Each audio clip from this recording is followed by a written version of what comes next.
Voices from the Grave. The first time Mark heard the voice on the radio, he thought it was a prank.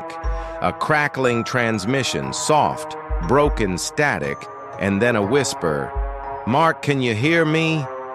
His blood turned to ice.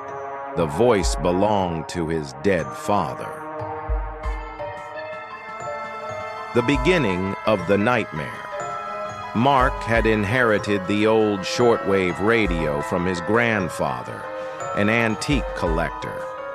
It sat in the corner of his attic, dusty and forgotten, until one stormy night when the power went out and Mark decided to turn it on. The dials were stiff, the frequencies filled with white noise, but then something cut through. A faint whisper, distorted, warped. "Mark!" His heart pounded. He leaned closer. "Who is this?" The reply was almost lost in the static. "It's me, Dad." Mark recoiled. His father had died 3 years ago in a car accident. This had to be a joke, or something worse.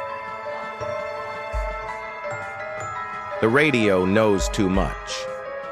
Mark spent the next few nights glued to the radio, turning the dials at 3 a.m., the exact time his father had died. Each time, the whispers returned. At first, the messages were simple. "Mark, I miss you." Then, they grew darker. "I shouldn't be here. Something is keeping me trapped. Don't trust the voice." Mark felt a cold chill. What voice? The radio buzzed, and for the first time, it wasn't his father speaking. "Hello, Mark." For the unknown entity. This new voice was different, deep, guttural, unnatural. It echoed in ways that made Mark's stomach churn. "Your father does not belong here." Mark gripped the radio, his voice shaking. "Who are you?" The entity chuckled, a sound that made his skin crawl. "I've been waiting for you." Mark yanked the power cord. The radio stayed on. A message from beyond.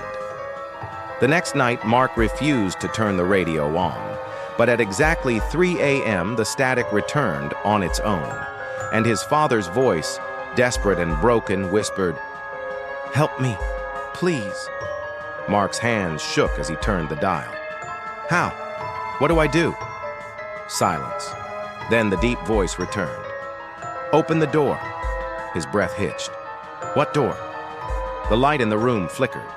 A slow, creeping knock came from his closet. He stared, heart hammering.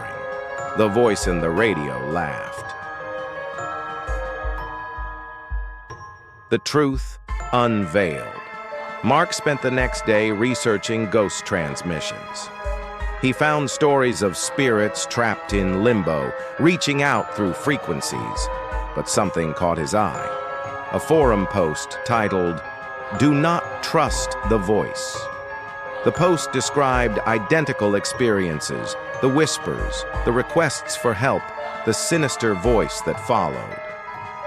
"It's not your loved one," the post warned. "It's something pretending to be them." Mark's blood ran cold. Whatever was on that radio wasn't his father. It was something else, something hungry. The final broadcast that night, Mark made a choice. He powered on the radio one last time. 3 a.m. The static crackled. Then his father's voice. "Mark, please, I need you." Tears welled in his eyes. "I know it's not you." A pause. Then the voice shifted, warping, distorting into a low growl. "Clever boy." The room temperature plunged. Shadows slithered along the walls. The radio screeched a horrid, ear-piercing wail. Mark ripped the cord, but it didn't stop. And then the closet door burst open. Escape. Mark didn't look. He ran. Out of the room, down the stairs, out of the house. Behind him, the radio still played, the voice screaming his name.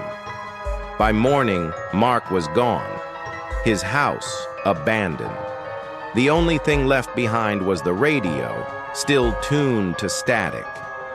And every night at 3 a.m., if you turn it on, you can still hear him screaming.